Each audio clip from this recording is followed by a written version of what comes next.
नमस्ते। लेथ को स्पीड और फीड पर सेट करने के इस सत्र में आपका स्वागत है। तो चलिए इस सत्र को शुरू करते हैं। आइए अब इस सत्र के उद्देश्यों पर एक नजर डालते हैं। इस सत्र के अंत में आप निम्न में सक्षम होंगे: लेथ पर स्पीड की पहचान करना, स्पीड और फीड का चयन करना, संबंधित तालिका में स्पीड और फीड को सारणीबद्ध करना। आइए कटिंग स्पीड, फीड और डेप्थ ऑफ कट के बारे में जानें। किसी कटिंग टूल की कटिंग स्पीड को उस दर के रूप में परिभाषित किया जा सकता है जिस पर इसकी कटिंग एज यूनिट समय में वर्कपीस के सरफेस से गुजरती है। इसे मीटर प्रति मिनट में व्यक्त किया जाता है। कटिंग टूल की फीड को इकाई समय में प्रत्येक पास के लिए वर्कपीस में या उसके साथ तय गई दूरी के रूप में परिभाषित किया जाता है। डेप्थ ऑफ कट प्रत्येक पास में वर्कपीस मटेरियल में उपकरण के काटने वाले किनारे की पाइट है। यह कटिंग टूल द्वारा एक बार में हटाई गई धातु की परत की मोटाई निर्धारित करता है।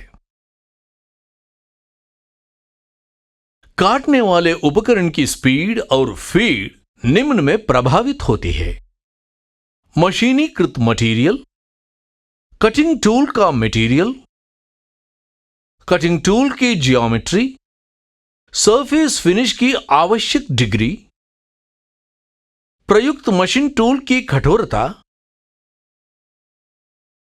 प्रयुक्त कूलेंट का प्रकार। आइए अब हम गियर्स के दिए गए सेट के साथ एक लेथ पर अलग अलग स्पिंडल स्पीड का चयन करना सीखें।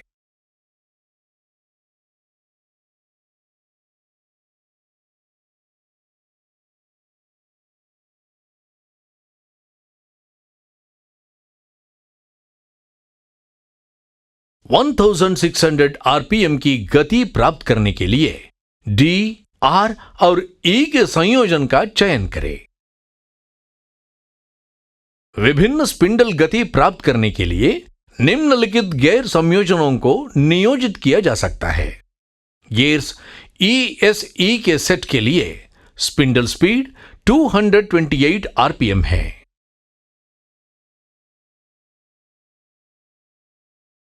गियर्स ASF के सेट के लिए स्पिंडल स्पीड 38 आरपीएम है। गियर्स BSE के सेट के लिए स्पिंडल स्पीड 360 आरपीएम है। गियर्स BSF के सेट के लिए स्पिंडल स्पीड 60 आरपीएम है। गियर्स ARE के सेट के लिए स्पिंडल स्पीड 450 आरपीएम है। गियर्स ARF के सेट के लिए स्पिंडल स्पीड 71 आरपीएम है। गियर्स CSE के सेट के लिए स्पिंडल स्पीड 580 आरपीएम है। गियर्स CSF के सेट के लिए स्पिंडल स्पीड 90 आरपीएम है। गियर्स BRE के सेट के लिए स्पिंडल स्पीड 740 आरपीएम है। गियर्स BRF के सेट के लिए स्पिंडल स्पीड 115 आरपीएम है। गियर्स DSE के सेट के लिए स्पिंडल स्पीड 800 आरपीएम है। गियर्स DSF के सेट के लिए स्पिंडल स्पीड 140 आरपीएम है। गियर्स CRE के सेट के लिए स्पिंडल स्पीड 1150 आरपीएम है। गियर्स CRF के सेट के लिए स्पिंडल स्पीड 200 आरपीएम है। गियर्स DRE के सेट के लिए स्पिंडल स्पीड 1600 आरपीएम है। गियर्स DRF के सेट के लिए स्पिंडल स्पीड 250 आरपीएम है। आइए अब लेथ पर विभिन्न फीड रेट्स निर्धारित करने के बारे में जानें। Z फीड दिशा में परिवर्तन के लिए लीवर है। Y लेफ्ट हैंड और राइट हैंड थ्रेड कटिंग के लिए लीवर है।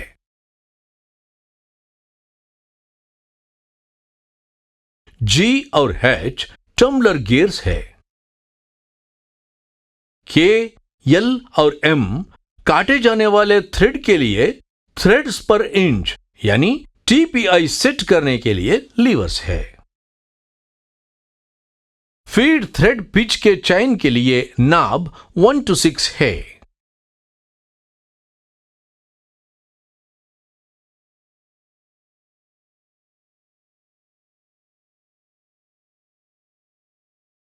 प्रति रिवॉल्यूशन 0.07 मिलीमीटर की फीड रेट प्राप्त करने के लिए टम्बलर गियर को G पर सेट करें।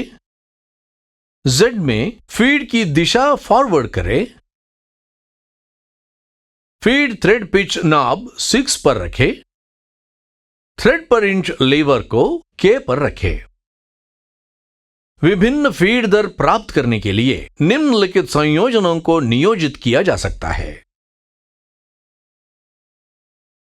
इस गियर संयोजन के साथ फॉरवर्ड दिशा में Z के लिए 6 पर feed thread pitch, tumbler gear G, K, L और M के लिए क्रमशः 0.07, 0.13 और 0.27 mm प्रति रेवोल्यूशन की फीड रेट्स प्राप्त की जा सकती है। इसी प्रकार Z6H संयोजन के लिए K, L और M के लिए क्रमशः 0.53, 1.07 और 2.13 mm प्रति रेवोल्यूशन फीड रेट्स प्राप्त की जा सकती है।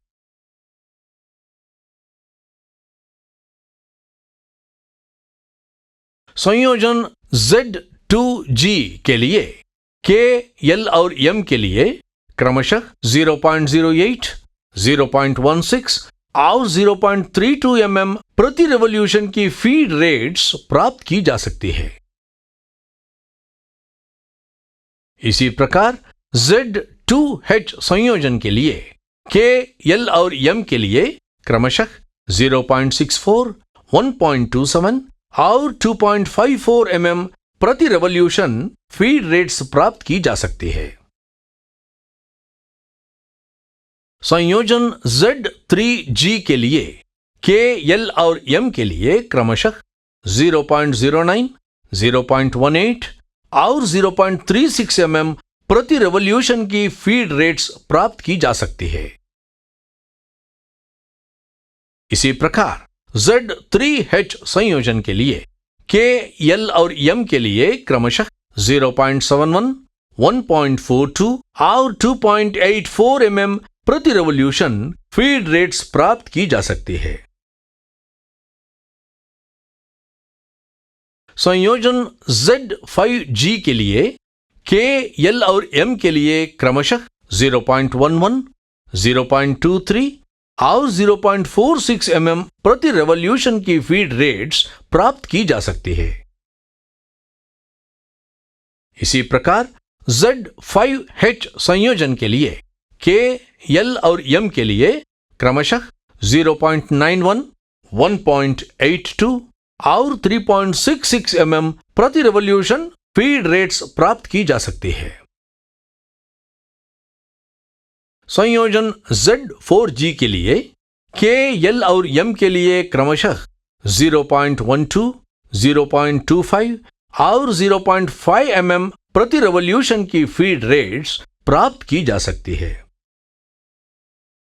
इसी प्रकार Z4H संयोजन के लिए K, L और M के लिए क्रमशः 0.99, 1.98 और 3.96 प्रति रेवोल्यूशन फीड रेट्स प्राप्त की जा सकती है।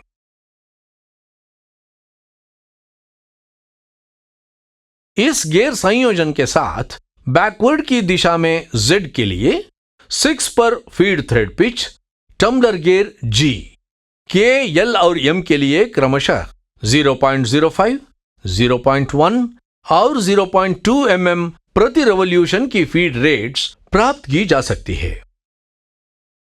इसी प्रकार Z6H संयोजन के लिए K, L और M के लिए क्रमशः 0.4, 0.8 और 1.6 प्रति रेवोल्यूशन फीड रेट्स प्राप्त की जा सकती है। Z2G संयोजन के लिए K, L और M के लिए क्रमशः 0.06, 0.11 और 0.23 प्रति रेवोल्यूशन फीड रेट्स प्राप्त की जा सकती है। इसी प्रकार Z2H संयोजन के लिए K, L और M के लिए क्रमशः 0.45, 0.9 और 1.8 प्रति रेवोल्यूशन फीड रेट्स प्राप्त की जा सकती है। Z3G संयोजन के लिए K, L और M के लिए क्रमशः 0.7, 0.13 और 0.25 प्रति रेवोल्यूशन फीड रेट्स प्राप्त की जा सकती है। इसी प्रकार Z3H संयोजन के लिए K, L और M के लिए क्रमशः 0.5, 1.0 और 2.0 प्रति रेवोल्यूशन फीड रेट्स प्राप्त की जा सकती है। Z5G संयोजन के लिए K, L और M के लिए क्रमशः 0.08, 0.16 और 0.32 प्रति रेवोल्यूशन फीड रेट्स प्राप्त की जा सकती है। इसी प्रकार Z5H संयोजन के लिए K, L और M के लिए क्रमशः 0.65, 1.3 और 2.6 प्रति रेवोल्यूशन फीड रेट्स प्राप्त की जा सकती है। Z4G संयोजन के लिए K, L और M के लिए क्रमशः 0.09, 0.18 और 0.35 प्रति रेवोल्यूशन फीड रेट्स प्राप्त की जा सकती है। इसी प्रकार Z4H संयोजन के लिए K, L और M के लिए क्रमशः 0.7, 1.4 और 2.8 प्रति रेवोल्यूशन फीड रेट्स प्राप्त की जा सकती है। संक्षेप में कहे तो हमने यह सीखा है, लेथ पर स्पीड की पहचान करना, स्पीड और फीड का चयन करना, संबंधित तालिका में स्पीड और फीड को सारणीबद्ध करना। तो यह सब विभिन्न स्पीड और फीड पर लेथ सेट करने के बारे में था। आशा है कि आप सभी अवधारणाओं को समझ गए होंगे। अगले सत्र में मिलते हैं।